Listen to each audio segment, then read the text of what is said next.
It is 12:59. Good afternoon. I'm Lucas Panzica. Ohio State head coach Ryan Day has signed a 2-year extension, locking him in for $9.5 million annually, now tied as the highest paid coach in the Big Ten. NBA Conference Finals action picking up tonight in the West. It's Game 1, the Dallas Mavericks at the Golden State Warriors, an 8 p.m. tip-off on the West Coast. In the NHL, second-round action in the Stanley Cup playoffs continues. The New York Rangers at the Carolina Hurricanes at 6 p.m. and the Edmonton Oilers at the Calgary Flames. Big rivalry matchup in the West, an 8:30 puck drop. The Nashville Sounds back at it tonight. They are 25-11, going again against the Louisville Bats after winning yesterday 4-3. First pitch tonight at First Horizon Park is set for 6:35. 3HL's own Ron Slay will be throwing out the first strike beforehand. National Soccer Club back in Geodis Park tonight. The first MLS regular season night game at Geodis Park, taking on Montreal, a 7:30 kickoff. For all your foundation repair and waterproofing needs, visit USSTN.com. Breaking news at once on your home for the Titans and Vols. This is 104.5 The Zone.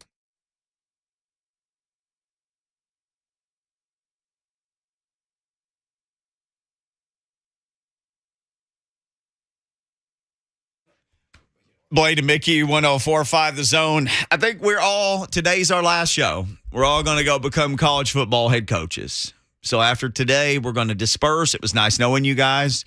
Lucas, what'd Ryan Day get? $9.5 million? $9.5 million annually on a 2-year extension. $9.5 million. So if we're going to do it, now you're younger than us. You could probably start, you could just... You're grad assistant or something. Yeah, graduate assistant or something. Blaine and me are at least going to have to be position coaches. I mean, he's going to be the DB coach.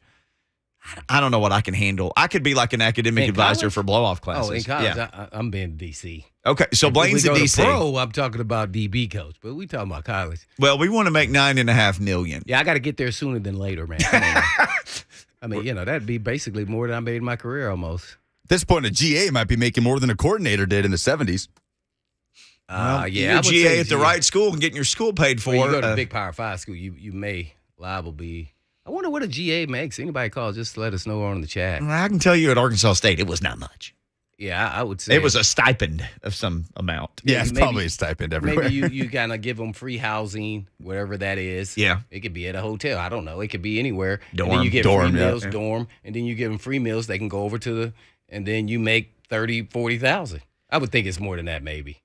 Grad assistants? Maybe at big places. And you're getting to get a master's degree, correct? Yeah, at Arkansas State, there's no thousands. There's no. Hey, man, enjoy this free sandwich. Free school. Oh, no, I think, we got what they call the varsity club there at Ball State to help fund some of those guys. Like yeah, fun stuff like that. If they, need overflow to get, they're a little more resourceful there. Well, those guys, can. You can work camps, get a little money from that. There's some ways that most of those guys are young. Oh, gosh. If you're hiring at a bit Power 5 and someone with experience in coaching, they'll do more like analyst. That way you kind of don't disrespect them. And I don't know what that salary would be. It's still modest. It's nothing crazy. Just depending on how much experience you have. I know head coaches have become defensive end. That's what they all do at Alabama. And they Butch Jones. Like $40,000 or something. It's nothing major, but they're still on their original contracts. So it does make a difference. But if you're not and your contract is up and you've had head coaching experience, I don't know what they're paying those guys because they bring a lot of value and experience, man. How about that? Butch was making like $30K a year. Yeah, that's still what I getting said, but his he was still buyout getting money. his contract. Yeah. But if you're not and your contract is up and you decide to be an analyst, I'm wondering what the salary is. Let's say you were just a coach who kind of bounced around as a head coach, maybe like at a Ball State, a Cincinnati, Southern Mississippi or schools like that, and then all of a sudden your contract is up and you can't get a job and you decide to be a defensive analyst or offensive analyst. How much are they paying those guys with that kind of background, with that kind of coaching experience?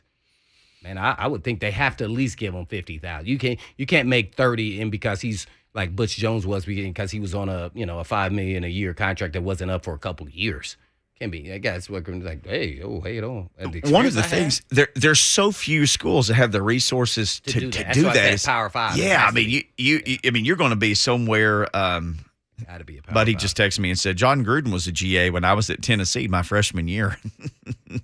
I guess that's where he met his wife. Yeah, it is. Yeah, his wife went there. Yeah, She she's a was cheerleader. right? Mhm. Yeah. Yeah, he's doing the lawsuit too. I think they had some type of hearing for it or something. I didn't want to read too much into it because I want to let it get into the weeds a little bit deeper. See if this keeps going. All this stuff happens with Washington, and the one fatality of all this is John Gruden's coaching career. These thousands of emails, and in one fall guy is John Gruden. That just seemed like a bunch of people saying, let's find a big name and let's sacrifice him. And hopefully nobody even looks back at us. Like, Well, because he sent this email, you Yes. got something to put around it. yeah. Oh, So yeah. we're going to, let's put that out there on him. And then people get so fixated on, oh my gosh, John Gruden. They'll forget everything else that got sent as part of this deal. They won't even look at us. Now, I'm going to say something that is partly true, and it's just looking at it from an elementary point of view. And when I say that is, and I learned this as a player, this is really what made me pursue media. And that is, and I'm going to just use ballpark figures. That's why I say some of it is not true. In any industry, and I'm going to talk about sports, but this is what I view as most industries, 50% of the things that you hear about from media people, not actually about the game, but even some parts of games, are probably not true. Or anything that gets out. Because it's just like any other story that this is what made me want to pursue radio. Is I'm listening to the radio and I go, man, that is not what happened out there. Right. Who told him that stuff? Is the coach trying to cover up what happened? Or was it really the player's fault? What was going on there? So just take that across that thought process. And in most cases, some of it's true, some of it's not. So you say 50-50, some parts of the story. It's hard for you to decipher what portion of in sports are they telling you factual information or what they were told in media, because they're manipulating the media, because you can go into finance and they can manipulate them and they don't know actually what's going on and why it happened. Did they study finance? They just know enough to report and write. Right. No different than in sports. So just got to take everything with a grain of salt, and all the industries is somewhat true, but you need to dig and do your own homework, and most people don't. And that's kind of way I feel about sports. Yeah. And that's why I want to give the true factual information that I actually see on the field or whatever sport it is, on the ice, on the court, that I see. And then I'm giving you, to me, as much as I can without being blurred by somebody telling me what actually happened and what they think is going on, because they're giving me only their version of it. Maybe they're trying to protect somebody. I have no idea, but I'm going to give you my version. Can I just say this too? Because you and I talk about this stuff on the air every day for a couple hours, and then we talk off the air. Everything that you say, whether it's about contracts or holdouts or free agency or anything, you lived it. Yeah, it was my experience. It's your own experience. It's And not to things say that it actually was happen right to or you. wrong, but that's exactly where I'm coming from. And so, when I say that A.J. Brown is a possibility he could get traded, I absolutely believe that, and it actually happened. Was I hoping that it would? No. But you can never say never. And as I said that, because I saw actually Warren Moon, after a great year, get traded. I'm going, what are they doing? What's happening? So I'm paying attention to what's around me, and then that finally made me say, I better bring my briefcase every day, because this is a business. This is no longer fun in the sun sports, and it's just football. No, it is big-time business, and if you don't approach it that way as a player, then you're going to get lost in the shuffle sooner than later, and you better approach it that way. And that's after my rookie year, that it was no more fun in the sun. This is business, and that's how, and I think A.J. Brown kind of lost a little grip of that, and then he tried to come back, and then now with social media, try to express his feelings on social media. And I said, you should never do that. It's like playing chess and checkers. You never show your hand. If you show your hand, you are defeated. And that's exactly what happened. He showed a side that they didn't like. Yeah. They said, it's time to move on.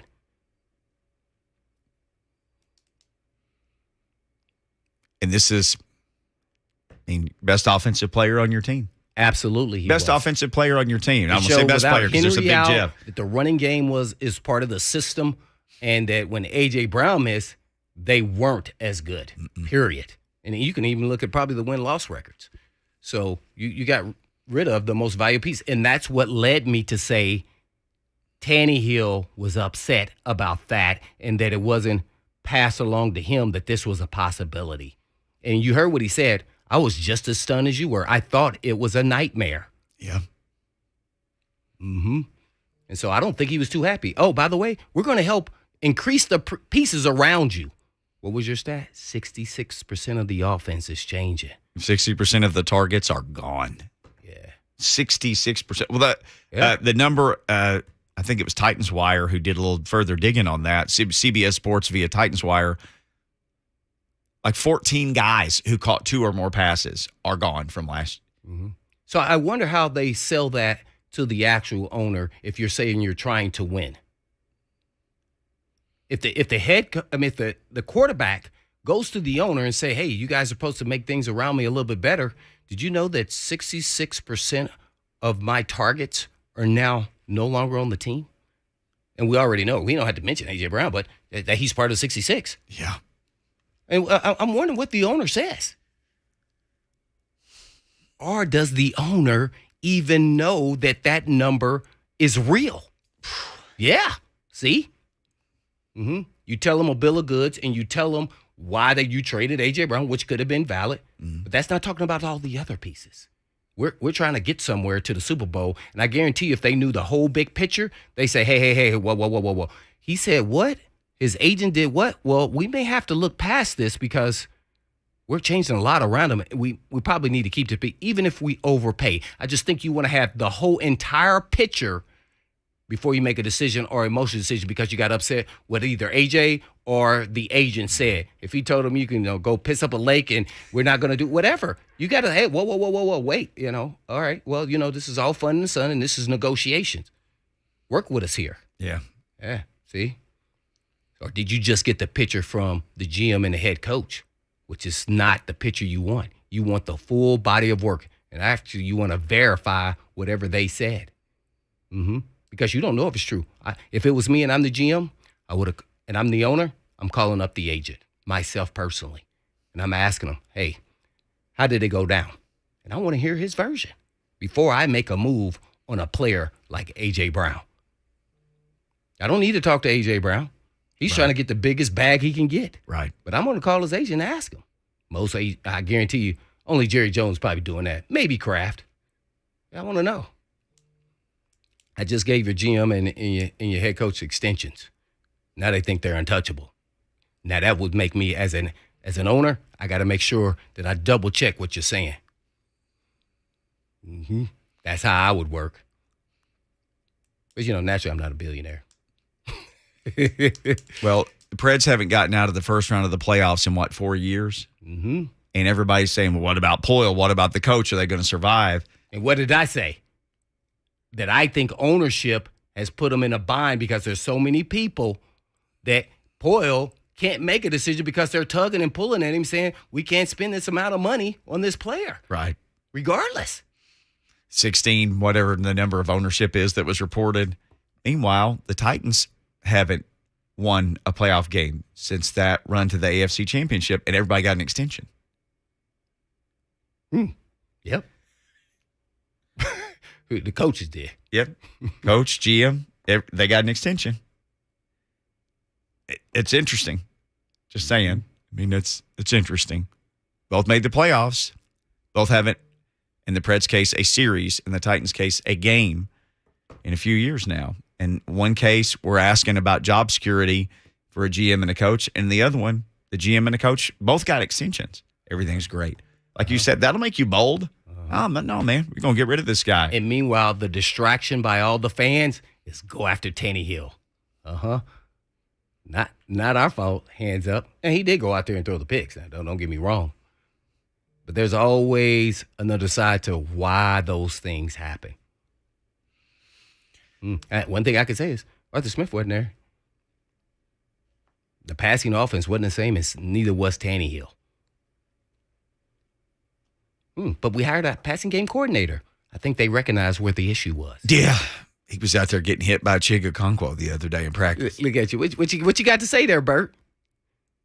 I'm back here having a side conversation with Lucas. It's my fault. I'm not really listening to what you guys are saying. Oh, okay. Bert. Okay. Join the club. Well, you're no different than Lucas either. So, yeah, you don't listen. It's probably best you know.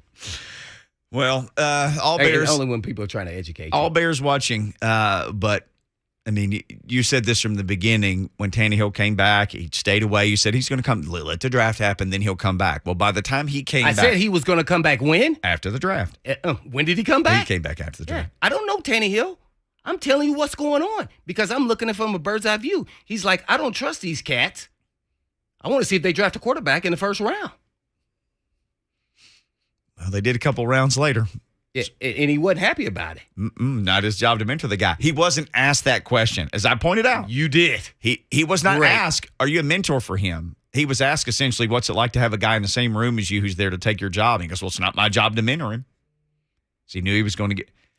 He knew it was coming. He knew a question like that was coming. And even though he didn't get that specific question, that's the answer he chose to give. Yeah, and he should not have. And that's what I said. That's not part of his character because that's not who Tannehill is. Like that was shocking. He's not that kind of guy. And it's showing by what Malik Willis has been saying about him. Have him to the house. Yeah, Have that. that's just not part of his name. That's not part of his DNA. Yeah. But I understand being mad. Yeah, definitely. He traded away. No doubt. The only guy, we got one guy like that. Now he's gone. And the other, 66% of my targets are gone, including just the guy that we haven't been able to reproduce around here for however long. Then you drafted a quarterback. I mean, Is that even counting the two offensive linemen that they're replacing? That's just targets, huh? yeah, that's just targets. He still has no idea who his right tackle and left guard. He has no. He may have an idea because they're watching film and he's in meetings. But I don't think he does. Okay, then none of It's us still know. too early. There's only 5 dudes in front of him, and 2 of them are a mystery. And Right now, all I they're can question tell you mark. is Tannehill is really tough. He took a lot of shots He last did. year, and I love me some Marcus, but if Marcus had to take those shots, it wouldn't be the same. He wouldn't have survived. He wouldn't have survived. No, Tannehill did. He's tough as a $2 steak. All right, let's do this. I'm talking a lot of Titans early on. First round draft pick, Treylon Burks, obviously an Arkansas Razorback. He's from Warren, Arkansas. I got a buddy of mine in the media over in Little Rock. Hayden Balgavy is his name. He's going to join us next. We're going to get all the inside information. He has covered him since he was in high school. You will want to hear this interesting stuff coming up next.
Blaine Mickey, 104.5 The Zone. What's up, everybody? Happy hump day to you. So, Treylon Burks, a native Arkansan like myself, newest Tennessee Titans #1 draft pick.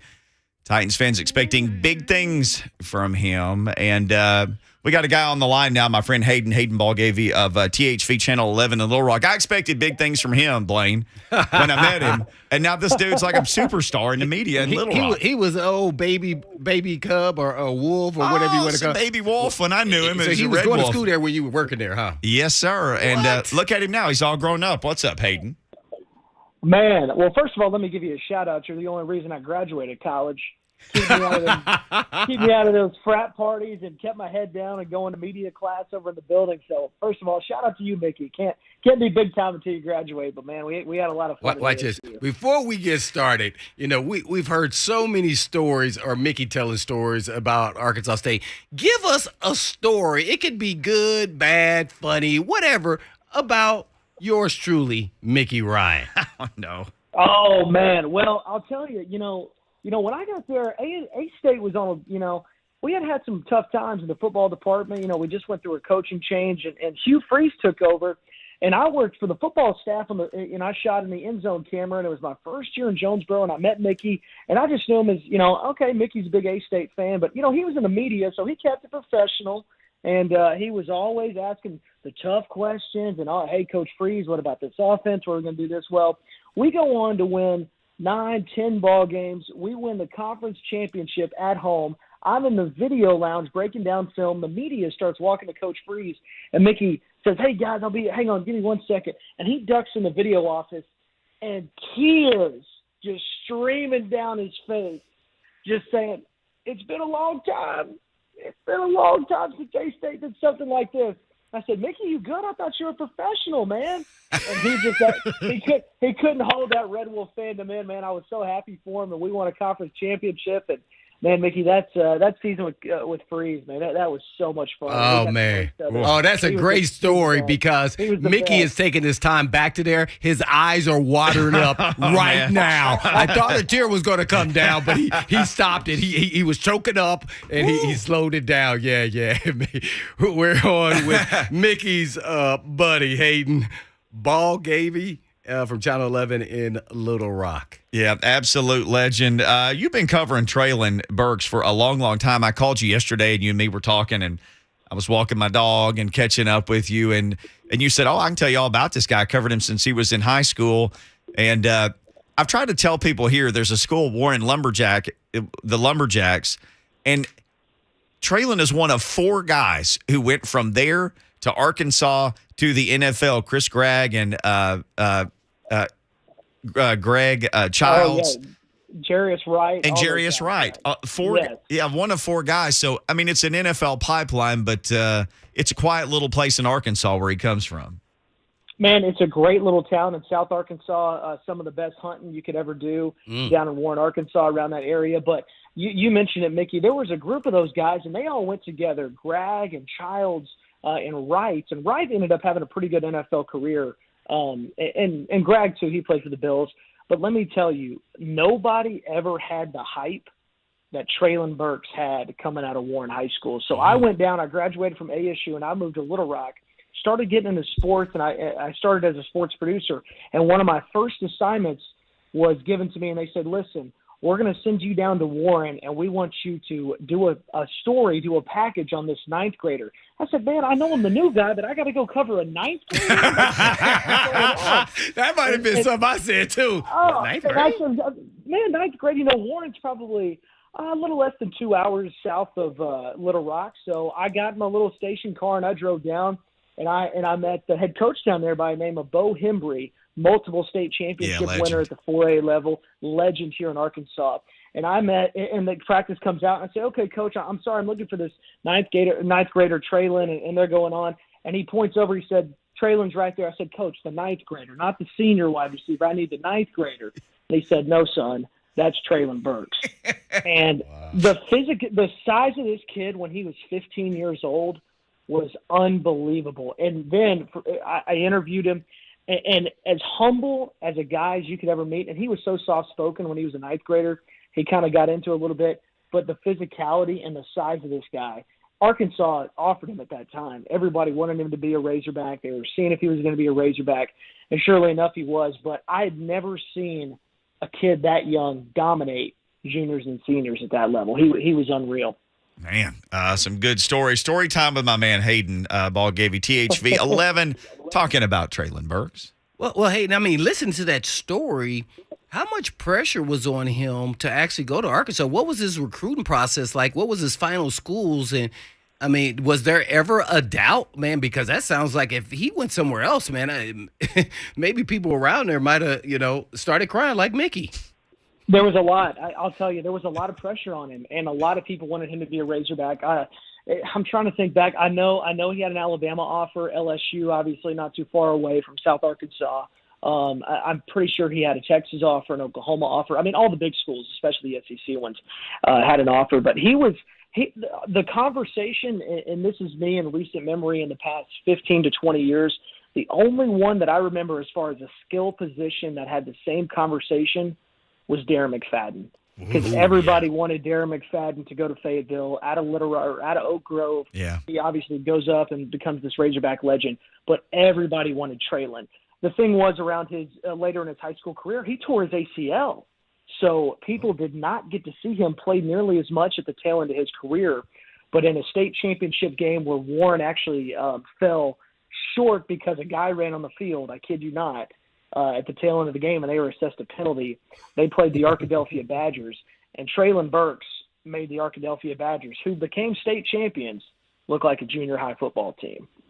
Oh, wow. So he tore his ACL maybe his middle of his junior year, and then he didn't play half of his senior year? Is that kind of or somewhere thereabout? Yeah, he tore it. He had already committed to Arkansas right around that time, and he tore it.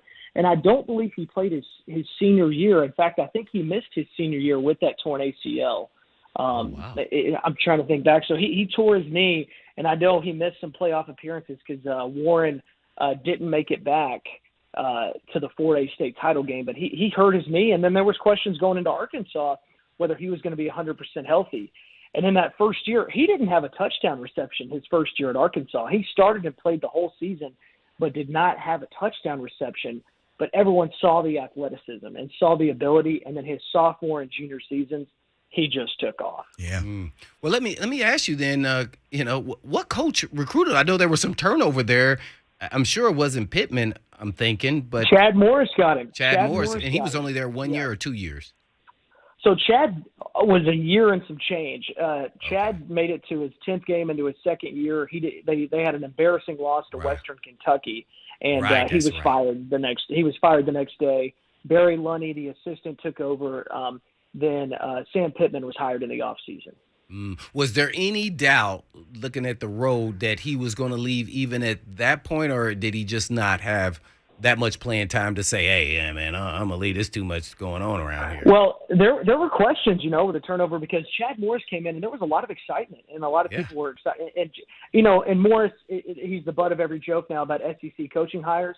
He had a great recruiting class. He had a phenomenal recruiting class his first year that he got there, including Treylon, who went up there and did big things. But he had plenty of playing time under Morris in his freshman year.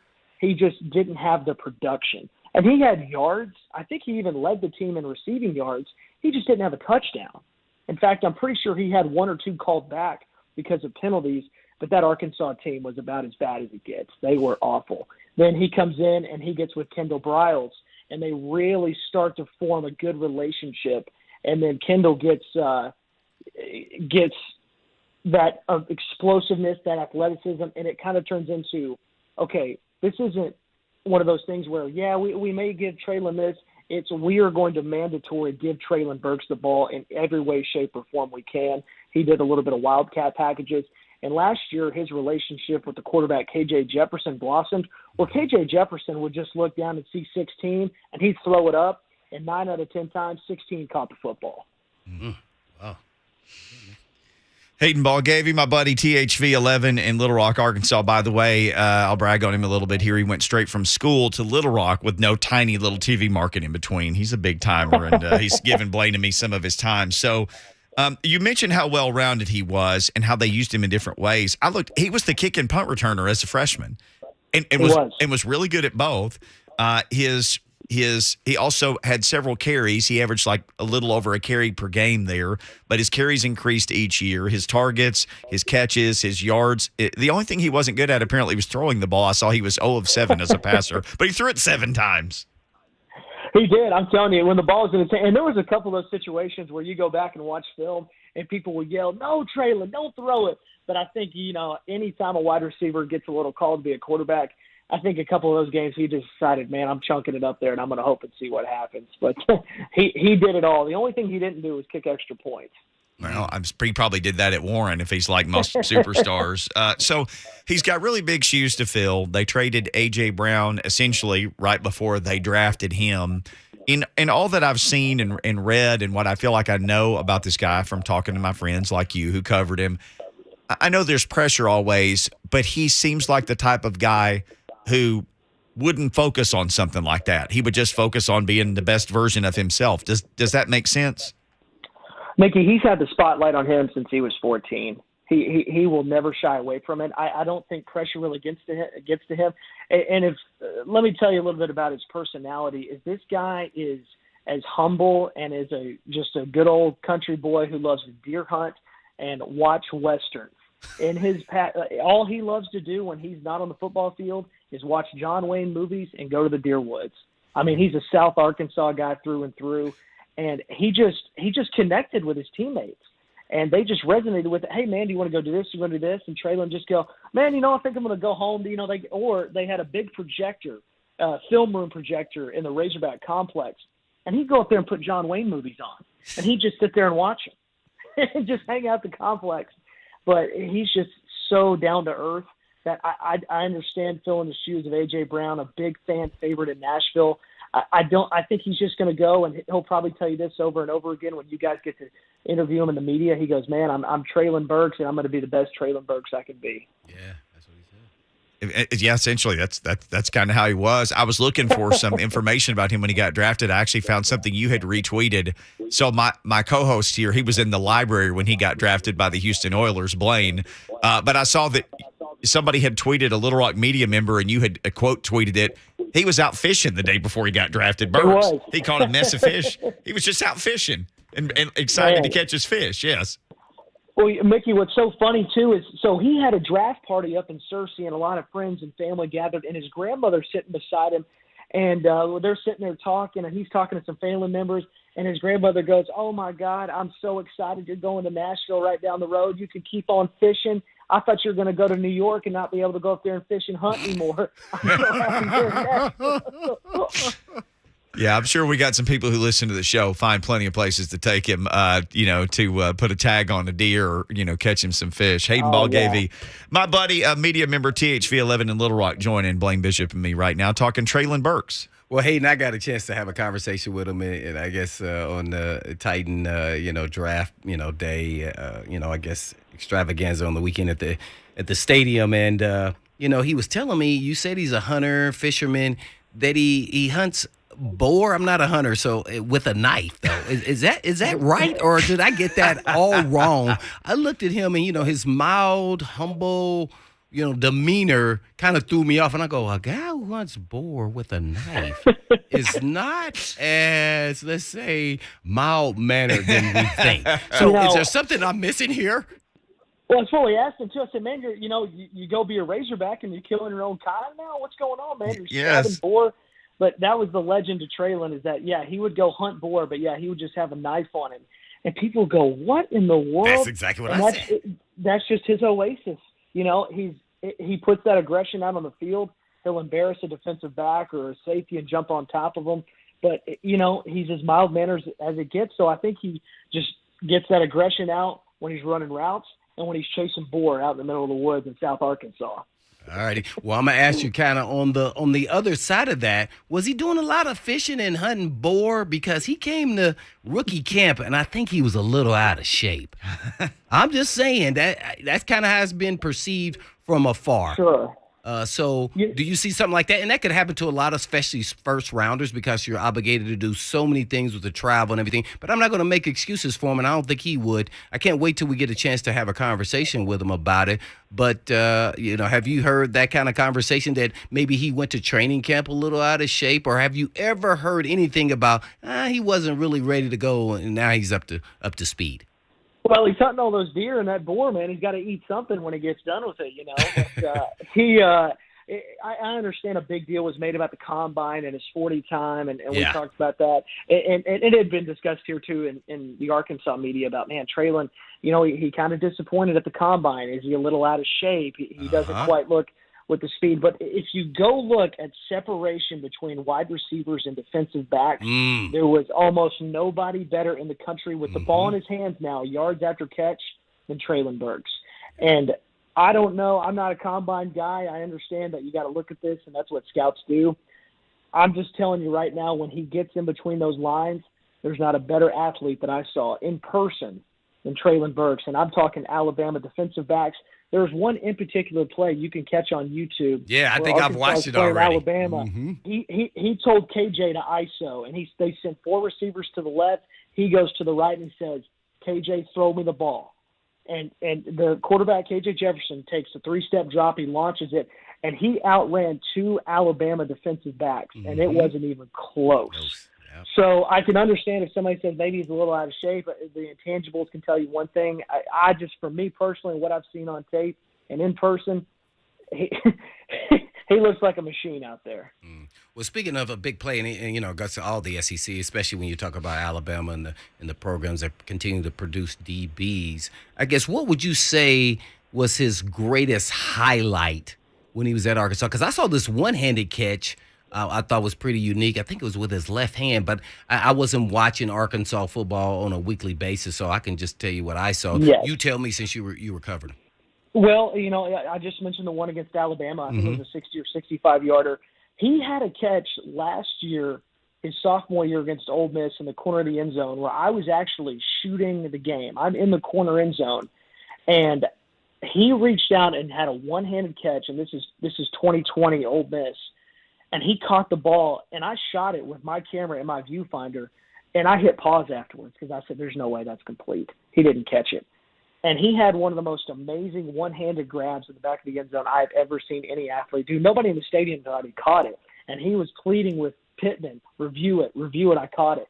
And sure enough, I can't remember if he got 2 feet down, but I know he got 1. And it was an unbelievable grab. And then, unfortunately for Ole Miss, he had another one this year where it was just single coverage, and the safety came over against Ole Miss, and KJ Jefferson just chunked it up on the left side, and Treylon just went up and outbodied 2 Ole Miss defenders and caught that ball and kept going. And that's kind of what his junior season turned into. It turned into throw it up and let Treylon catch it, and he almost did every single time. So those are the 2 that come out to mind, both against Ole Miss. No doubt about it. We're on with Hayden Balgavy, Channel 11 in Little Rock, who covered Treylon Burks throughout not only college but also in high school.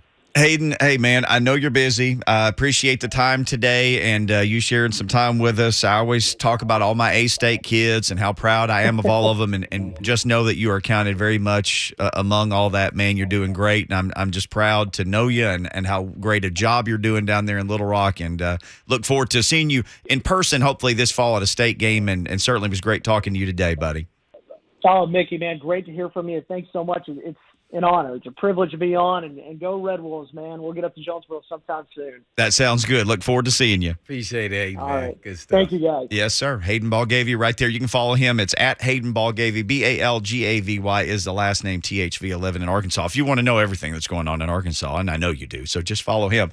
All right, when we come back, Jeff Fisher was a noted knower of the rules, right? Jeff Fisher knew the rules. The USFL now has a Jeff Fisher rule. I'll tell you about it next. Oh, He did it.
Blaine and Mickey, 104.5 The Zone. Good stuff on Treylon Burks, man, going way back from my friend Hayden. Appreciate the time from him today.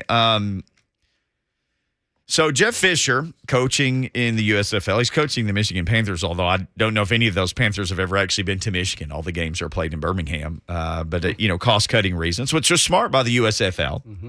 Hey, man, put everybody in one place. We'll slap a team name on them, but let's don't fly everybody all over the country. That'd be crazy. So Jeff Fisher, he's got back into coaching, went down there. Panthers are playing a game the other day.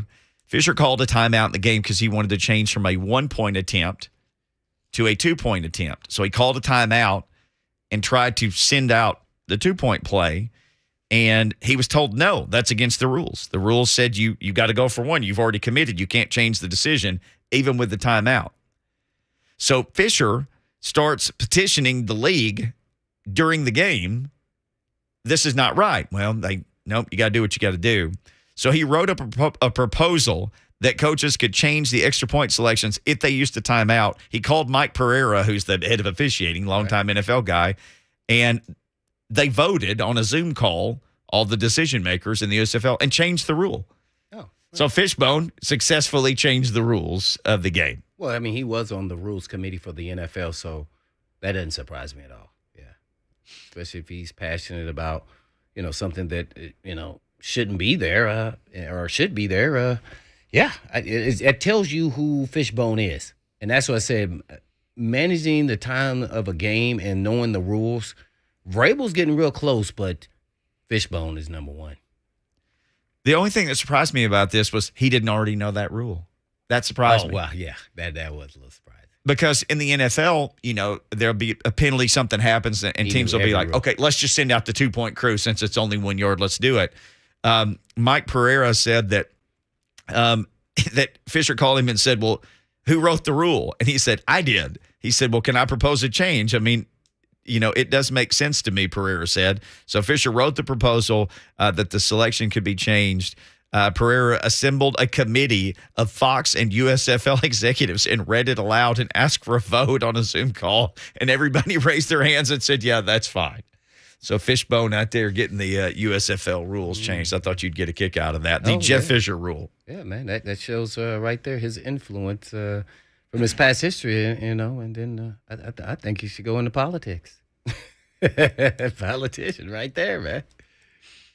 Got a rule changed in one phone call. The XFL is about to start. I got announced Disney and ABC. Ooh, that was big They time. got their TV deal with them. Yeah, my man Rod Woodson was excited about that. He's part of that. Hines Ward. I saw a video the other day with The Rock, and everybody around the table, it's like, oh, my gosh. Yeah, they got a lot of former players involved in that league, yeah. I just wonder, you make it or don't make it now because of TV. And if anybody ever wondered, because we talk about this all the time, TV and how much money it makes all these leagues, and everything is run by TV money now. It all is. And if you ever wondered about that, look at the USFL. Like, I watch those games. There's 200 people in the stands. Now, the Birmingham team, Lucas's team that he's adopted, his hometown team, fans go to see them. And it just happens to be guys in Birmingham jerseys. Like, they all live in the same hotel. They eat the same food every day. The one guy got fired from Pittsburgh because he didn't want chicken salad. He wanted some pizza that was behind the counter. It's ridiculous. But literally, they're all even eating the same food. I don't know what's going to happen to this once they say, okay, the Michigan Panthers are going to have to go to Michigan, and everybody, the Pittsburgh Maulers are going to have to go to Pittsburgh, and then you'll have to fly to play each other.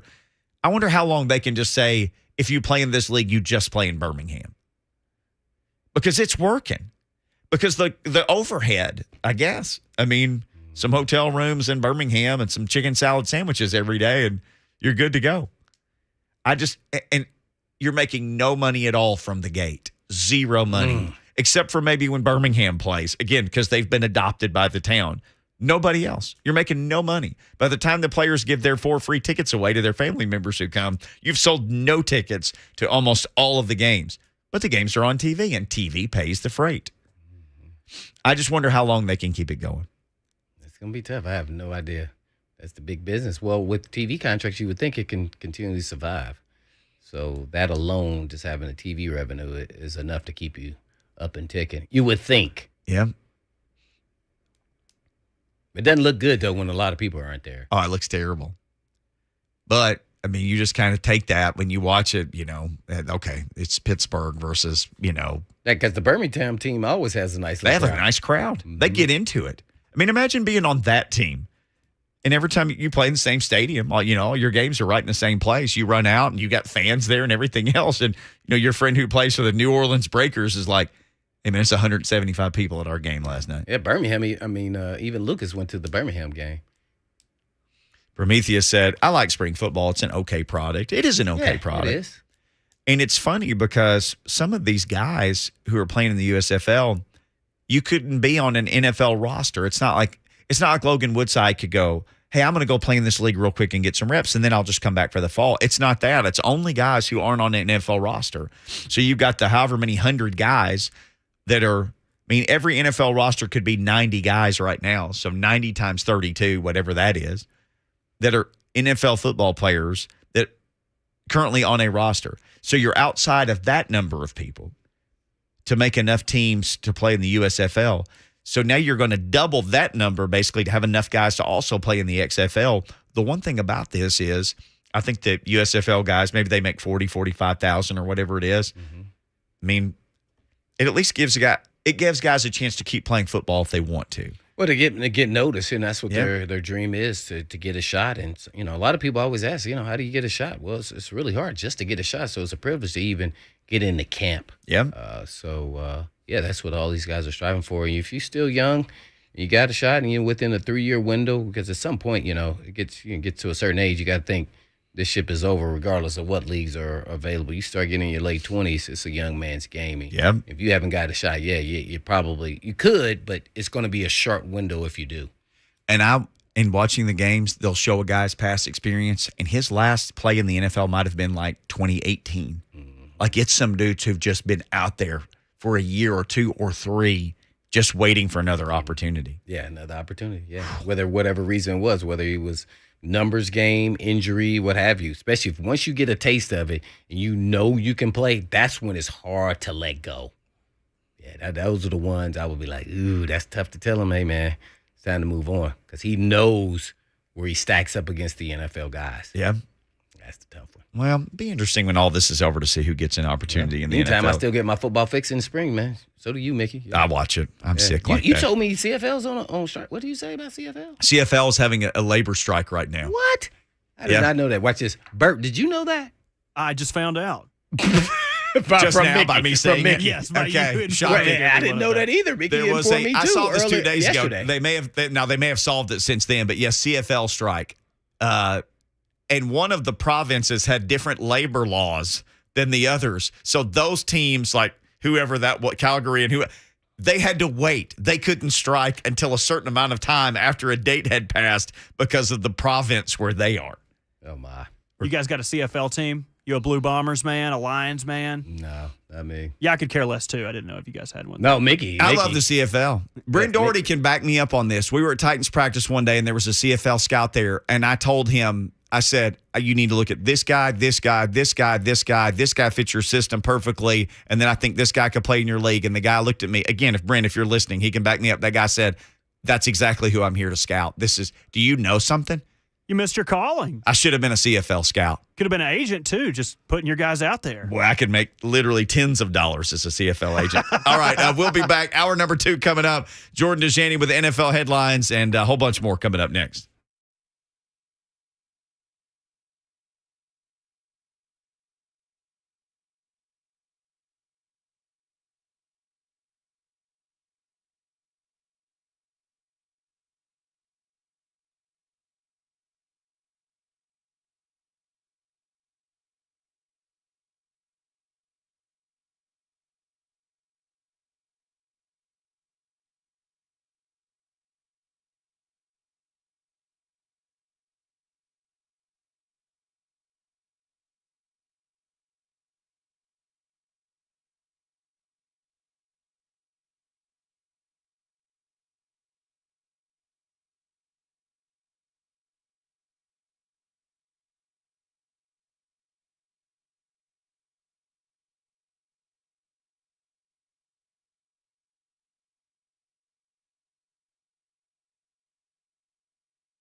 It is 2:03. Good afternoon. I'm Lucas Panzika. NBA Conference Finals action tonight starts in the West with Game 1, the Dallas Mavericks at the Golden State Warriors, an 8 p.m.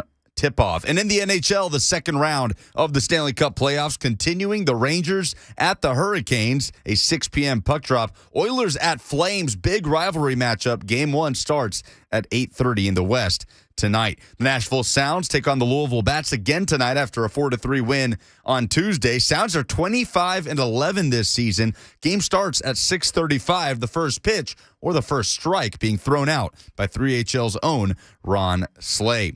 Ohio State head coach Ryan Day has signed a 2-year extension, averaging $9.5 million a year annually. As the head coach of the Buckeyes, he is tied for the highest paid coach in the Big Ten. And Nashville Soccer Club back in Geodis Park tonight, hosting Montreal, a 7:30 kickoff. For all your foundation repair and waterproofing needs, visit USSTN.com. Breaking news at once on your home for the Titans and Vols. This is 104.5 The Zone.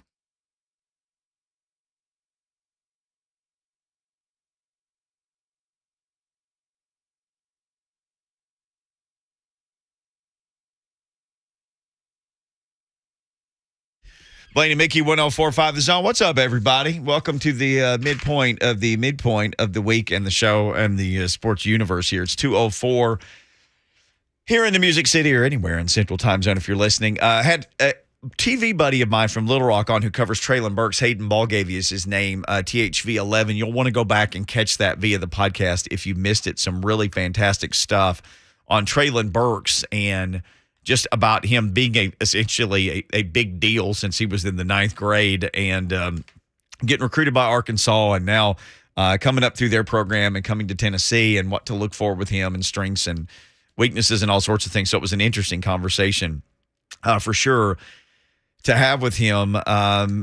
Blaine, you and I have been talking about this, and it came up even again in the first hour of the show. The Titans have to replace 66% of their passing targets. 66%. That's such a big number. It's the biggest in the NFL. So they signed Hooper. They signed the rookie tight end, the mammoth athletic from Maryland. Chigo Okonkwo. Robert Woods. And then Burks draft. And then Kyle Phillips draft. Kyle Phillips. Nothing. Naturally Swain is back. So, yeah. So that's kind of where we're coming from here. Only with NWI, and just imagine it's him and Woods is the oldest, but NWI is the only guy, impactful player, who had a great season from my point of view. As long as they keep him in that role, right, I think he can catch some people off guard. And maybe he has a little bit better year because he wasn't out there all the time. He was spot playing. He could have over 500 yards from a guy that's your third guy. I think that's really impressive in a team that doesn't, let's say, is a prolific passing team. So they're very efficient, but they don't throw the ball, all the time. 25th in pass attempts, first in rushing attempts. Even without Derrick Henry for 9 of the 17 games, they were still first in rush attempts. And you kept saying, it doesn't matter. It doesn't matter. And people are like, oh, no, they're going to, no. They are who they are. Yeah, Foreman's a poor man's him, and they're going to still run the same plays. That's why they have Foreman. That's why I liked him. I said he's a poor man. He just doesn't have the breakaway speed, and nobody does, especially that size of a guy, of Henry, the king. That's why he's the freak that he is. Efficient. Yeah, that's why he's right. That's exactly it. That's why he got the contract that he did. That's when everybody said don't give a running back a second contract. And that's what now this dude's different. Outside the box. Yeah, I read something on Outsiders, too, on another topic that they were talking about maybe giving Henry an extension. And I'm like, from Outsiders?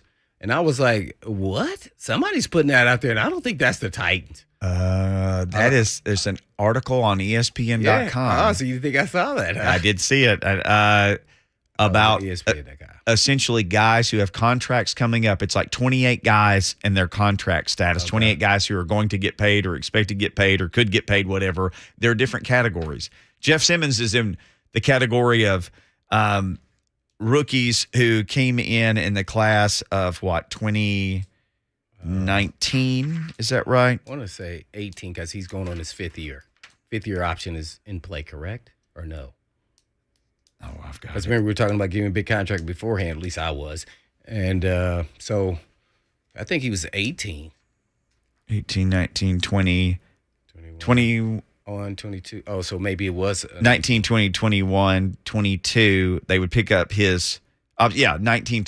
So, we can't add here. Don't ever ask me to do math. So here's what it says about Jeffrey Simmons. He's emerged as a top defensive tackle. The Titans have no problem paying front seven guys. Bud Dupree, Harold Landry, Danico Autry all make big veteran money. Says keep an eye on this situation. I think we all feel like Big Jeff's going to get some ridiculous contract. Then it has this group of wild cards.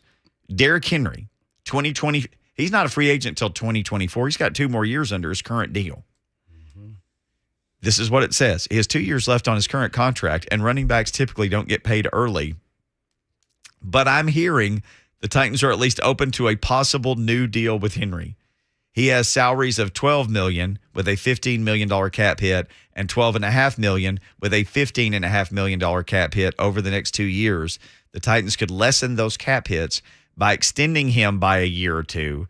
They could build in an escape hatch if Henry declines in his 30s, but right now he is still considered the game's top running back. Right. What is his age here now? He's what, 28? He is 28 sounds right. I'm just guessing. Well, hearing it, I feel like at the right price, if you're trying to lower his cap hit to keep him around, and you're still running the same system, and he stays healthy, relatively healthy, no surgeries, doesn't mean he won't 28. miss a game or 2 here or there or have a sprained ankle or something. But I wouldn't mind that. I don't think the risk is there as much as people want to give credence to that.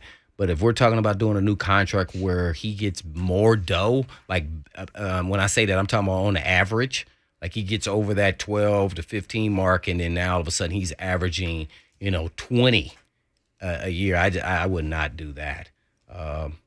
As a lot of people who've listened to me over the years, I said that different personalities naturally, but just as impactful with CJ2K, I said I would have traded him when he was wanting the big money, even though he was box office, got to watch, because of his stature, small, and that he was never going to have a year like that again. Right. So now you're paying the highest price at his peak. And then he wasn't going to be there. So they kind of got forced into a position there where, nobody's going to come watch the Titans, and the Titans weren't very good either at the time, that they had to, because he brought excitement. I'm not going to even lie. Every time he touched the ball, I thought he was going to score. And I never felt like that about any player that's ever been with the Titans. You think that every now and then with Henry and A.J. Brown, I think, but they weren't like it was with C.J. to me. Every time he touched the ball, I thought he was going to score. And it didn't even matter if you just handed it to him, if you threw him a screen pass. Right, it didn't matter. I stood up out of my seat. I'd stand up every now and then. Look like Henry may have a shot. A.J. Brown caught it open, and they got to miss. He gonna miss some tackle. He gonna run by him. So, and I wouldn't have gave him that big of a contract, and it worked out. But then the next year, he came in with heavy pockets. I kept on saying his pockets got heavy, and he wasn't the same player. Henry's personality is totally different, and he's a freak of nature type player. So I wouldn't be opposed to that, but I would be careful getting up too high. Because one thing that's been very true with JR and Vrabel, they try to stay ahead of the curve on elite players. Casey's one of them, caught us off guard. Yeah. It really caught me off guard because I thought he still was a really good player, but it panned out with exactly how they thought. He only had 1 more year left, and he was injured most of that year with the Denver Broncos. So I think you got to play the cards close to the vest with a running back, especially someone of his ilk. Just remember, Eddie George did not finish his career here, neither did CJ2K. So, neither did Steve McNair. Right, and so neither did Blaine Bishop. Right. Well, I'm not an offensive guy, but you're right. Nobody does. So I think you got to keep that in mind when you're talking about the running back for sure, especially his usage rate. And now some people say, and I'm one of them, that him missing season actually benefits him. Now he's back to the level playing field as everybody else's numbers of carries. So I think we're going to see a big year out of him. I know everybody's questioning, if is he back or not? I mean, I don't think that's going to be a question. It's a matter of how many times he's going to carry the ball and how many yards he's going to get. Because I say they should lessen his usage because I think they should throw a little bit more. Not a lot, but less than what they were doing before. And they can get that with another running back or throwing the football. So, he's a special talent. So I would Try to keep him, but extension and maybe to help the cap and things of that nature. Let's don't get rid of him. Right. But let's find a way to help our cap over the next couple of years. I wouldn't be opposed to that, especially if he comes back and has a real good solid year. I'm expecting probably 13 to 15,000 yards. That's probably, if I'm talking about lessening his carries, it's going to be more productive and fresher. I think that's a guy that you want to keep around. But, star power, plays a factor into this, and people are going to see the Titans because they want to see the King. That's for sure. Yeah, the building got pretty nuts last year when he got announced before the game. Yeah. I mean, it was electric just all around town that week with people anticipating him coming back. And this is the question, maybe at some point. And now, to the credit, I'm not going to say Foreman's better than him because he wasn't. But in that game, he was better than him because he was up to speed and he was healthy and he had been playing. You cannot duplicate, for all the media people who thought I was crazy, and I said he was not going to be better than Foreman. And he wasn't, because you cannot duplicate speed. The speed. And then in the playoffs, it ratchets up to a whole nother level. Yeah. And he wasn't. Foreman was the better player in that game. Doesn't mean he's a better player than Derrick Henry. But in that game, he was. I firmly believe that Derrick Henry's a way better player than him. But that shows you what getting reps can do in live action till you can't. When you don't, and you're injured. And, he didn't get any preseason reps. That's not the same. He was injured. He wound up not playing for what? 9 game weeks and a bye week. That's 10. They had a bye week in the playoffs so it was 12 weeks between games. And my same analogy always goes to, even when you have the bye week, as I said before, you kind of miss a little juice in that first quarter. Things are moving a little fast because when you get that week off, as much as it benefits your body, it doesn't help speed of the game. You kind of lose a little bit, and it takes a little bit to get it back, maybe like a quarter. Offensively, I think it takes even longer. Yeah, well, you saw how things started offensively. And, the speed of the game is faster. I'm telling you, I've seen it in live, and it's faster. People are like, oh, man. I'm like, man, what did these dudes? What happened? My rookie year? I got in the game, and I was like, oh, these dudes. I said, that guy could have earholed me. I didn't even see him. They are running like for their lives. It is different. It is different. It's even different in the NBA. Watch how hard they play. Everybody plays and defense. They play defense on it, and you can see it the on playoffs, TV. Different game. You see it. That's why I picked the Heat and the Mavericks, because I think they played defense. Mavericks got a tougher job now. They got a whole bunch of dudes running around all called crazy. But you saw the Heat. And that's why I went with them. We're going to go with this break. And when we come back, Jordan Dajani's going to join us. Lots of NFL stuff to get to, as always, with our buddy from CBS Sports. That's next on Blaine and Mickey.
Blaine Mickey, 104.5 The Zone, kickstarting the second segment of the second hour of the program. It is Wednesday, hump day. That means we visit with our guy, Jordan Dajani, who joins us now, courtesy of CBS Sports. Jordan, how in the world are you doing today, man? How's the world treating you? Yo, what's up, my friends? I'm doing well. The weather's nice. Having an enjoyable off season, if you will. Excited to be back on the airways with you guys. All right, you got bumped in with some Motley Crue. I know you're a young guy, but do you have a favorite Motley Crue song?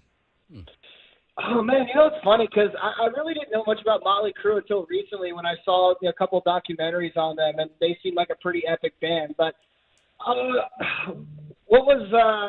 if I have an exciting one. I did know Kickstart My Heart, so I knew when I picked up the phone, I knew exactly what I was coming into. But I can't say they're one of my favorite bands. Okay, I did like you until today. Motley Crue may be them and Kiss may be 1 and 2 for me all time, especially for hard rock. I think Motley Crue is the greatest hair metal band of all time. Like unequivocally. Like move over Bon Jovi, move over Poison. It's Motley Crue and then everybody else, including Def Leppard, who I love too. Motley Crue. So you're a big arena rock guy then. I have seen every tour. Listen to me. Every tour ever for Motley Crue. I've seen every tour for them that they've ever had across the United States. That's amazing. I love that. Next time you got to fake it and just say, oh, they're the best ever. If I ask you about somebody, just go, oh, my gosh, I don't know these guys well, but I wish I did because they're the best ever. All right, we know that Jordan Dajani does not know much about Motley Crue, but he does know football. Again, he joins us every Wednesday. So we can kind of start here because we haven't talked to you. Titans rookie mini camp, kind of saw how things went down and how things happened. Just curious to kind of get your thoughts on what you saw, what you learned about some of these Titans rookies over the course of the weekend. Yeah, one of the things that stood out to me, it seems like Chig Okonkwo is going to be used in different versatile situations, which I like to see and I like to hear because I think that's what really hinges on his success at the next level because I view him as an incredibly versatile product. I got connections up in the DMV, and I'm one of those guys who watches some Maryland football, so I knew exactly who this player was. I mean, he was a tight end that ran end around for reverses for touchdowns, multiple touchdowns. He had a touchdown carry for 55 yards against Illinois the other year. I think he's a wide receiver that where you can get him the ball in space, even behind the line of scrimmage, shotgun play action, hit him in the flat. He's fast. Give him a lane, and he'll take it with aggression. The only thing I will say about him is that I would like to see him break some more tackles. I feel like he's so athletic, you almost expect to see that aspect in his game, but it's not necessarily there. I don't think it's one of his positives in his skill set. But I think he's a really versatile player who I think he could play a huge role in this offense year one, depending on how the Titans want to use him. So I'm keeping my eye on him because he's a player I've been watching for a couple of years now. Well, I love what I'm hearing there, Jordan. I just want to add to this. How can you see him and Hopper, I guess, play together in the Titans offense? That's a good question. And, I mean, when it comes to those two, I think Austin Hooper is going to be your traditional starter. And I think it's because he's also a guy who is a much better blocker than Chig Okonkwo is. Okonkwo probably has a few miles to go when it comes to being a legitimate blocker in the Titans scheme. I think Hooper's going to play that role. But, to Hooper's credit, I think he's a versatile tight end as well. He can do some stuff in the middle of the field when it comes to being a pass catcher. But when it comes to Okonkwo, I think it's pretty intriguing to use him kind of as a tight end too. Maybe a guy who lines up in the slot, in the backfield, maybe as a fullback on a trick play, two tight end set, whatever it may be. He's the more versatile guy. But it's also good to have Hooper in the lineup because he's the guy who can serve the more traditional role at tight end. Right, and I think he wasn't even, getting a lot of pass sets there. He was doing a lot of blocking with the Cleveland. I think that was his issue. He's more of a complete tight end, and then Okonkwo is more of the flex guy that's more of a receiver type guy. Yeah, exactly. And, it's funny because a lot of people were comparing Okonkwo to Jonnu Smith, but to be honest with you, I want more. I mean, I think Jonnu Smith's career high in yardage was like 448 yards. I think Okonkwo could develop further down the line into somebody who's putting up bigger numbers. And I don't know if he's the guy that's going to be making amazing one-handed catches out in single coverage against the Baltimore Ravens, but I do think that he's a guy that is going to serve a very versatile role, and I think he has a very high ceiling depending on how the Titans want to use him. Jordan Dajani, our guest. We had a Razorback reporter on earlier, my friend Hayden, who's a TV guy in Little Rock, and he was talking about the versatility of Treylon Burks in and around, screen passes. He played quarterback, literally threw 7 passes at Arkansas. They did all this stuff for him. Then you're saying, hey man, I'm the one guy on your show who follows Maryland football, and boy were they creative with Chigo Okonkwo. So here's these 2 cats who are super athletic dudes. Do you trust what's going on down the road enough to think they could look at those 2 dudes develop them. and they develop them in ways that they will actually use them in all these other ways? That's such a tough question. And, I mean, you hit the nail on the head, too, because I don't want to sound like a broken record, but what I just said about Okonkwo is how I feel about Treylon Burks, too. If you're going to make him into a traditional X wide receiver and make him run, 5 routes on the route tree, then you're going to get what you get. But this is a guy who, in my mind, could do a lot more, whether it's jump ball situations, end arounds, short stuff, screen stuff. Treylon Burks has that versatility. When it comes to the Titan front office and the assistant coaches and whatnot, the guys who are really in charge of developing these products and making them, productive members in their offense, it's tough to tell because it really comes down to what they see in these players. And obviously when you're trying to break down these prospects in the draft, you see how these guys might fit into your system. And that's where it kind of becomes a fine line of what can these guys add to your system as opposed to what are they going to bring to your system. So that's where it gets really interesting to me because I can see Okonkwo being a guy who has a great career as a tight end number 2. He's kind of productive. He's not going to put up monster numbers, but he's a fun trick play guy. But I can also see him being someone who turns into one of the more intriguing pass catchers at the tight end position around the league. And that all comes down to how the Titans want to use him, how they want to line him up. But I guess even more importantly, how he does with the chances Tennessee gives him. Jordan Dajani, our guest, cousin Danny of the Borough in the Zone TV chat. Jordan D time. Yeah, we're excited too. Same time every week. You can always tune in and catch him. Catch the magic with Jordan Dajani. Yeah, JD, of course, in the house. Well, I want to talk about more broadly, just the NFL, and that starts off with, are you believing this hype on Drew Brees may come back to the NFL? Because I saw Orm that was shot. I don't know about you. Now, I don't know if a year off, and I think he got his left shoulder scoped not too long ago.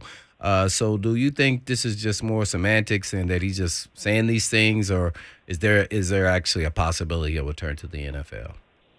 I'd give it a 1% chance, and I think I'm even being gracious in saying that. I don't give this any credence. When you read the tweet, obviously that's the thing that stands out. Hey, I might work for NBC next year. I may return to football. Well, if we're going to give credence to him playing football, wearing a helmet for the Saints or whoever in 2022, we also have to give credence to the fact that he said he might be on the pickleball tour. Right. So, no, I don't see a chance. I don't see that. You can never say never. Especially with how crazy this offseason has been. But, no, I don't see Drew Brees playing football again. Well, naturally, the NFL officials, not Roger Goodell, are meeting with Deshaun Watson and potentially kind of closing in on the significance of what's going on with him and a punishment.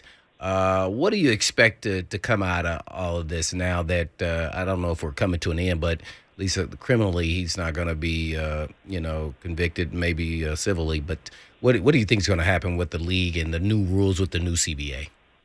I'm really glad you brought this up because I think there's been a couple of interesting developments over the past couple of days when it comes to this story. It's interesting because the NFL basically won't even admit or confirm that they are meeting with Deshaun Watson as they try to get to the bottom of everything. I saw something recently from Yahoo Sports that all civil lawsuit trial proceedings between the 22 women and Deshaun Watson are expected to be pushed to 2023. So Watson still has several depositions remaining, including reportedly at least 6 in June. So this situation is not exactly done, if you will. And I think that makes it probably a little bit tougher on the NFL, too, because, if you put yourself into the NFL shoes, you'd rather have this situation in the courts over and done with so you can come to a conclusion when it comes to your own internal investigation. The NFL hasn't been able to do that just yet. Mike Florio of Pro Football Talk had a very interesting interview with Dan Patrick a day or so ago, and he brought up the possibility that the NFL could choose to suspend him right now for a handful amount of games and then maybe another suspension later on, depending on what happens in the courts, the civil, whatever else is still to go on inside those courts. Maybe 2 separate suspensions. But it sounds like if this whole thing is going to, again, be pushed back through 2023 and nothing's been settled, the NFL is going to have to make a decision before the regular season rolls around. So we're also kind of lost when it comes to this situation. We don't know what the NFL is going to do, but it sounds like they're going to have to make some kind of decision sooner rather than later, even if it's not their final decision in terms of a suspension. Man, we're on with Jordan Dajani, NFL writer for CBS Sports. And I guess one more for me, and that's more on the Titans line. I don't think we got a chance to talk to you about their schedule and what you thought of their schedule and four primetime games, which I'm excited about. Maybe not on the actual day, but just looking at their schedule now that it's out in the order that it is, pros, cons, or anything, or indifference. What did you think? Yeah, let me pull it up real quickly. I got to say, the Week 1 matchup against the New York Giants, I like that because I truly do think this Giants team is on, the road to getting back on track. I like catching them in Week 1 because I'd rather play them then instead of Week 8, Week 9 when they might be starting to hit their stride. The Buffalo Bills Week 2, very interesting in my opinion because a lot of people, if you're a realist, you're probably looking at that game and saying, okay, the Titans, they may be more likely to lose that. It's in Buffalo, prime time, revenge game. Well, I also want to bring up that Buffalo was not necessarily very consistent last year in the earliest part of the regular season. I think they lost their home opener to the Pittsburgh Steelers of all teams. So, never say never when it comes to that first loss for Tennessee. Any other kind of takeaways I have? I think it stinks that Tennessee has to play the AFC West because I think that's the toughest division in football. The Kansas City Chiefs, the Denver Broncos, the Las Vegas Raiders are, of course, going to be a new-look team. So, yeah, the schedule is the schedule. It's your feelings on it are going to change depending on how the year goes and injuries and things like that. But in terms of the first few weeks, I like it. I like that we get the Raiders early as well because, like the Giants, maybe they're a team that takes a couple of games to really get things going. Well, one more. You talked about the AFC West, and I forgot about this kind of under the radar for me. Maybe I just missed it, but I forgot about it. And that is Khalil Mack and J.C. Jackson, a cornerback, are with the Chargers. And, man, whoa, let's pump the brakes. But what? Bosa, Mack, Jackson? Uh-oh, we don't even want to talk about the Chargers offense, man. I'm predicting right now that they win the AFC West over the Chiefs. If their ding-dong coach doesn't mess it up. Yeah, well, he'll figure it out by now. That's true. That is very true about their coach. Hopefully he reels it in just a little bit. I love that you said that, Blaine, man. I went on the radio in Kansas City a week ago, and I had no problem telling them that I'm putting money on the Chargers to win this division over the Chiefs. I will bring this up quickly. You brought up their playmakers that they got, the star players, the headline guys. There's another thing we should mention. The Chargers had, I think it was the third worst run defense in the league last year. They got absolutely torched. It's a main reason why they didn't make the playoffs. They made so many additions on that defensive line. Austin Johnson from the Giants, Sebastian Joseph Day from the Rams. They got a couple. They just signed a guy who started 9 games, last name Fox for the Panthers today as well. So they really beefed up that defensive front. And of course, as you mentioned, Khalil Mack. This Chargers team is undoubtedly going to be better than they were last year. And, yeah, I think that I'm going to put money on them to win the division. Didn't hear that. Now we agree. Jordan Dajani, NFL writer for CBS Sports. Awesome. Jordan, the Colts always seem to be signing some guy that you know. Blaine always jokes that, like, every player they draft, he's like, I know all of these guys. Like, they draft names that you know. Well, they signed a running back that we all know, Phillip Lindsay. This dude had 2 1,000-yard seasons, and then it's like he fell off a cliff. He's become a vagrant, basically, going from town to town and team to teams. What happened to him? I know, man. It's kind of sad because it's just the career path of some of these running backs, right? I mean, Jonathan Taylor right now, a lot of people think is, the best running back in the NFL. Well, we don't know what his future is going to look like in 2 or 3 years. That was kind of Phillip Lindsay. He was a Pro Bowler as an undrafted rookie out of Colorado. And now all of a sudden, he was playing for 2 different teams in 2021 and is now stuck kind of signing 1-year deals with teams that are kind of intrigued by them. But, I got to say, I like the Colts as a landing spot, and that's because I believe that this front office has a clear goal in mind in terms of how they want to use him. Phillip Lindsay is a legitimate dual-threat weapon. He's somebody who can do some things in the passing game.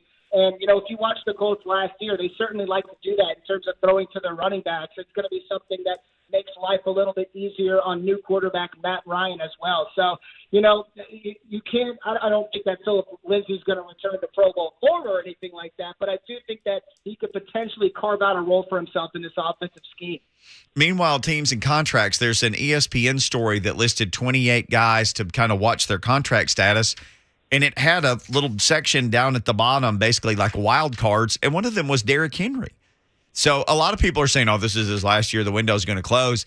This ESPN thing actually went the complete opposite direction and said, well, no, they should just find a way to extend him, lower his cap hits a little bit.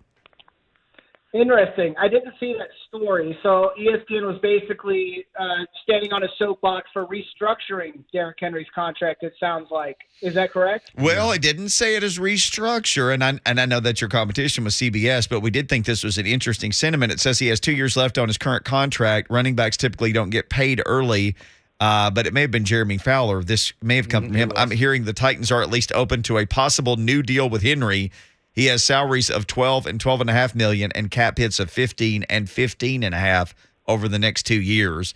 And then it goes on to basically say you could do he doesn't say the J-Rob, but it's the J-Rob, escape hatch contract where it's for this long, but you could get out before that time. Yeah, exactly. Because that's kind of where my mind went when you brought up this article. I have the contract in front of me.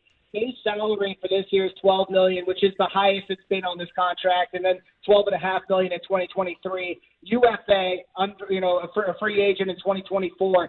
With only 2 years remaining on the deal, that kind of gives the Titans front office some flexibility to push some money down the road when it comes to trying just to lower their overall cap hit as a team.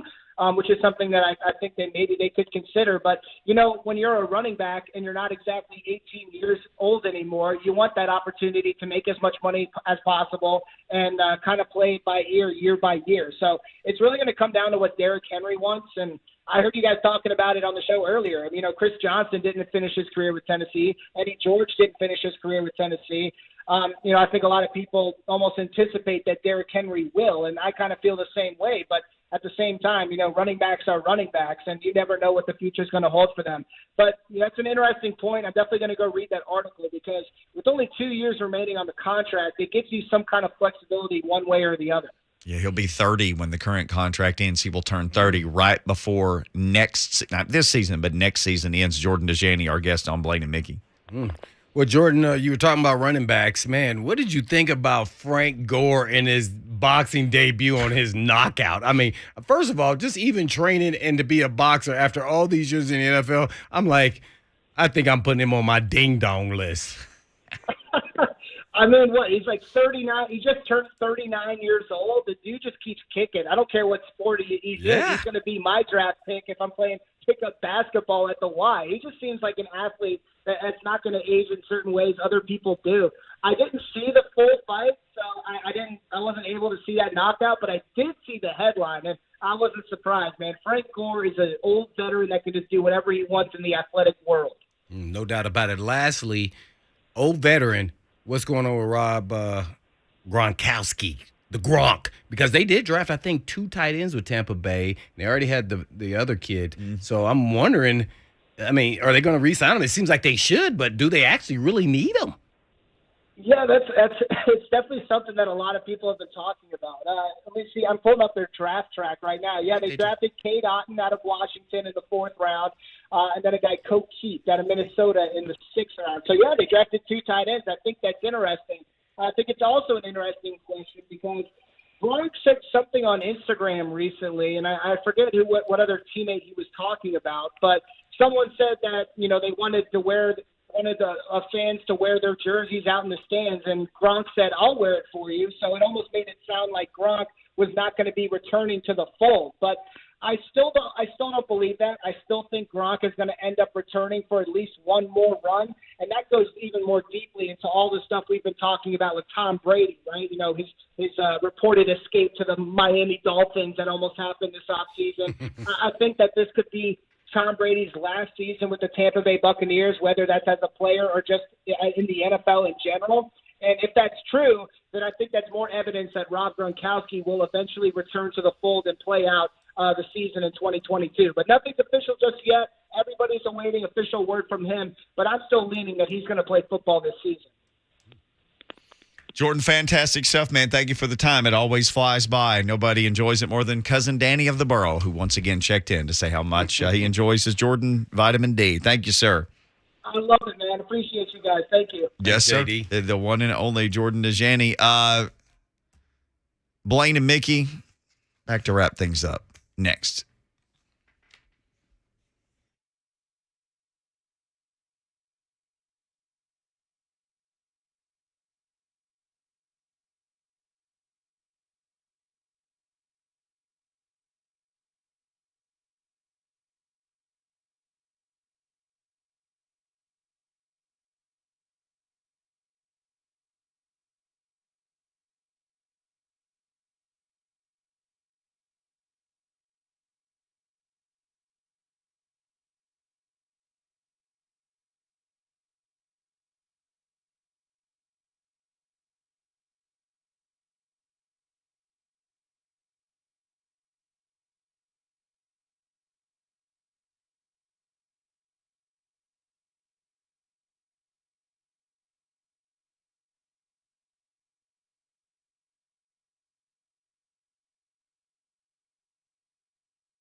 Blaine and Mickey, 1045 The Zone. Saturday night's all right for fighting. Wednesday's all right for listening to Blaine and Mickey. You can listen to 3HL next. They'll be up in just a few minutes here on 1045 The Zone. You asked Jordan Dajani about this. I have this in my notes today. New York Post reporting Drew Brees won't be back with NBC. This was yesterday, and he tweeted this. Despite speculation from media about my future this fall, I'm currently undecided. I may work for NBC. I may play football again. I may focus on business and philanthropy. I may train for the pickleball tour, the senior golf tour, coach my kids, or all of the above. I will let you know. He's 43 now, and as you pointed out, he just had shoulder surgery. On his left shoulder, bro. Is he just having some fun here, or is he like, I'm just going to throw this out there and see my agent gets a phone call? Well, first and foremost, I don't think he's going to come back and play football. It sure didn't look like there was much gas left in his arm. And then getting a scope on your left shoulder, unless it's like in the middle of the season. Yep. Then that's, all bets are off. But, and then, the report that he's not going to be working there because they didn't maybe like what they saw. And I thought, his first season, he was okay, a little stiff at times, but, if you were trying to compare and they kind of made Rodney Harrison on the field kind of there live, I don't think he was better than Rodney Harrison. But you've got to say, okay, the next season he'll be a lot more comfortable, him and Tony Dungy. Yeah. So obviously maybe they just don't see it and they move on. So I don't know if he has that option, even though he said that as far as in the booth. Maybe Right. he can be a back. play-by-play guy and kind of do it that way. I think he'd be great at that. Romo type guy. Yeah. But you got to start at the bottom and keep moving on up. So maybe he thinks, I shouldn't be at the bottom. Well, once you have a okay performance, I think you got to maybe not at the bottom, but you're still in the NFL. You covering games. You just got to be on the final team. That's okay. You can skyrocket up the next year. Sure. I think a lot of people just look at somebody who's an engaging guy and they'll go, oh, he's going to be great in the media. No, not everybody's great at it. Not necessarily. No, it doesn't work that way. Not everybody's great at it. Well, one thing you got to be willing to do, and this is one of the reasons I like Charles Barkley so much on the TNT NBA show, is sometimes you got to say things about your friends and about guys. But you don't want to. You don't want to say it, but sometimes you got to say it. I think that's why Peyton, I didn't think he wanted to do that because it was too soon after he finished playing. He knew a lot of the guys. That's why he's gone about it the way he has, and then he's doing it his way and in a fun way. And then even when he is kind of critiquing them, whether it's the coaches, because he is doing that too, by the play calling and the type of plays they're running, and the players, is kind of an adjust when you're sitting around watching your big flat screen, sitting on your couch, having fun, and then it doesn't feel like you've critiqued them in a negative light. When in reality, he did. And then he has all these different celebrities on. They're giving their opinions. Everybody loves football, whether they played or didn't play, whether in high school, college, or pro. And they're kind of going down the list, and, you get their opinions and kind of making it a fun thing and still getting paid millions of bucks. Now that's the road to go. Now you can't copy that because now it's out there. You cannot copy it. You know what's funny is when Monday Night Football was trying to figure out next who to put on and what to do and all this stuff, at that time I said, put Pat McAfee on and let him call the games on the internet. Do you remember that? Because then he could cuss or do just whatever he wants to do. Because you can cuss on the internet. You can't on, not the way he would probably want to cuss. He was one of the guests, of course. Yeah, but you put him on the internet. Well, son of a gun. They just put the Mannings on the internet, and then and like you said, you can't do it now. You're going to figure out, although other networks might just say, screw it. And try to just match. copy them. Right. Yeah. And they may. And when I say that, they just won't be the original. But yeah. Yeah. So, I mean, it's going to be interesting. He may take a year off and just kind of focus on doing some philanthropy and maybe even, spend a little more time with the fam and doing some things that he loves doing or he's passionate about that he hadn't put the energy into yet.